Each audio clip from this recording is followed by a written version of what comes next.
ये लाल बत्तियों की गाड़ी जैसे ही लच्छीवाला पर बने फ्लाईओवर पर पहुंची, गाड़ियों से उतरे सीएम विजय बहुगुणा, केंद्रीय मंत्री हरीश रावत और डोईवाला विधायक रमेश पोखरियाल निशंक पीछे पीछे।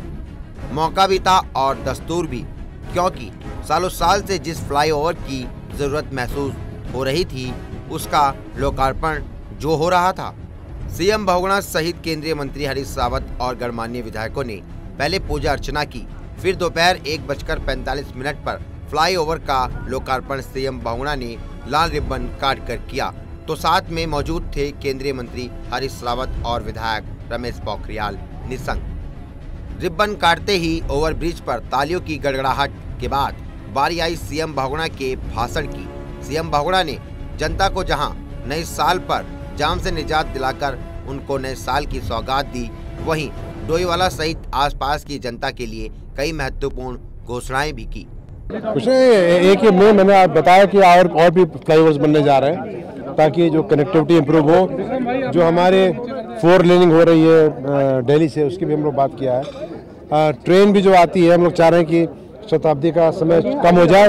वो उत्तर प्रदेश में जो लैंड एक्विजिशन होना है, तो मैं मुख्यमंत्री से बात करने जाऊंगा कि जो शताब्दी के लिए जो ज़मीन अधिग्रहण होना है ताकि रूट छोटा हो जाए वो अधिग्रहण के मामले। तो अगर हम सुविधाजनक नहीं बनाएंगे यातायात उत्तराखंड से, हमारा तो सारा जीडीपी पर्यटन पे और ऊर्जा पे ही निर्भर है, इसलिए उस दिशा में ये अच्छा कदम है। तो उधर केंद्रीय मंत्री हरीश रावत भी पूरे जोश में दिखाई दिए। उन्होंने भी ओवरब्रिज के लोकार्पण पर जनता को बधाई देते हुए सीएम बहुगुणा से कई मांगों पर, जो कि जनता हित से जुड़ी थी, उन पर सीएम बहुगुणा की हाँ बुलाते बार बार नजर आए और सीएम बहुगुणा ने भी उन सब बातों पर अपनी हामी भरी।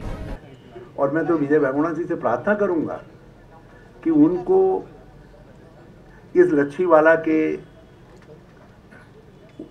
जो हमारा ओवरब्रिज है, इसके उद्घाटन के मौके पर ही इस बात का भी संकल्प ले लेना चाहिए कि आगे आने वाले समय में हम इसके 6 लेनिंग के लिए अभी से बैटिंग करना शुरू कर दें, अभी से बात करना शुरू कर दें, क्योंकि जो मुजफ्फरनगर तक 6 लेनिंग का काम है वो बढ़ करके देहरादून तक आना चाहिए, ताकि हम भी एक प्रकार से हाईवे एक्सप्रेसवे का फायदा लेने का, उसका लाभ लेने का काम कर सकें।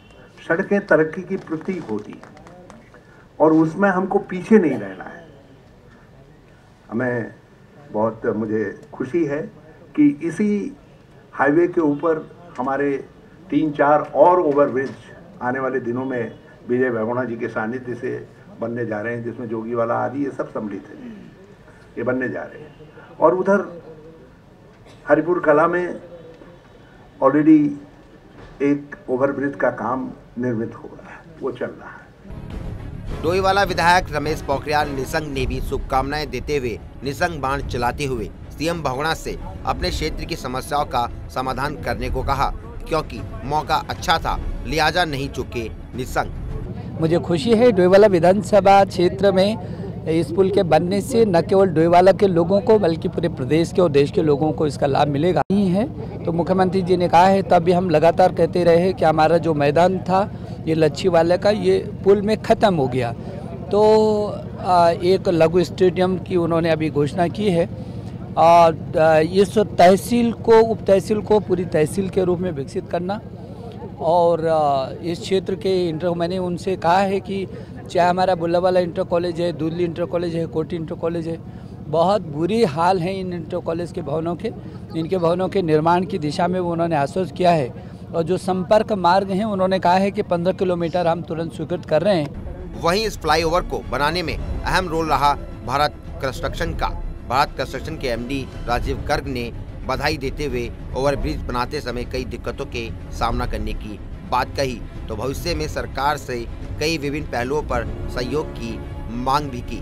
2008 में स्वीकृत हुआ था और 2009 में रत्न की स्टार्ट हुआ है। फिर भी मैं समझता हूँ कि जो डिफ़िकल्टीज आई हैं, उस डिफ़िकल्टीज को देखते हुए बहुत जल्दी कंप्लीट हुआ है। जो डिफ़िकल्टीज़ की रिहेबिलिटेशन की प्रॉब्लम ना होती, लैंड एक्विजिशन की ना हुई होती, और कुछ रेलवे के पार्ट से जो प्रॉब्लम रही है, तो ये बहुत आज से 1 साल 1.5 साल पहले तैयार हो जाता। और जैसे ही अब ये कंप्लीट हुआ, आप देखेंगे कि जो हमारे एयरपोर्ट को लोग जाते थे, जोली ग्रांट हॉस्पिटल में जाते थे, उन सबको निजात मिलेगी। मैं समझता हूँ कम से कम आधा घंटा उनका सेव होगा। जनरली हमारा जो पुल के नीचे वाला पार्ट था उसमें जाम लगा रहता था, 1-1 घंटा भी खड़ा होना पड़ता था, लोगों के फ्लाइट छूट जाती थी, लोग हॉस्पिटल में टाइम पे नहीं पहुंच पाते थे। अब देखिए कि यहाँ पे 8-10 हज़ार गाड़ी पर डे जो है निकलेगी और लोगों को बहुत ही निजात मिलेगी और आधा पौना घंटा उनका बचेगा। नहीं, आगे से हमने रिक्वेस्ट किया था, एक बार पहले भी मैंने इंटरव्यू दिया था। मैं चाहूँगा कि थोड़ा रिहेबिलिटेशन और लैंड एक्विजिशन को पहले करें, जिससे कि ये जो टाइम डिले होता है ये डिले ना हो और फास्ट हो। और फर्दर ये पहला आरओबी था रेलवे ओवरब्रिज, तो आगे भी इतना टाइम शायद ना लगे। भारत कंस्ट्रक्शन के एमडी राजीव गर्ग को बढ़िया पुल बनाने पर सीएम बहुगुणा सहित केंद्रीय मंत्री हरीश रावत ने भी शुभकामनाएं दी। बहरहाल चलो, देर आए दुरुस्त आए। अपनी राजधानी के पहले फ्लाईओवर पर गाड़ियां रफ्तार भरने लगी है और गाड़ियों में सवार जनता हो या फिर गाड़ी चलाने वाले यही कह रहे हैं कि वाह क्या फ्लाईओवर है। नेटवर्क 10 के लिए अभिनय के साथ रतन नेगी की रिपोर्ट।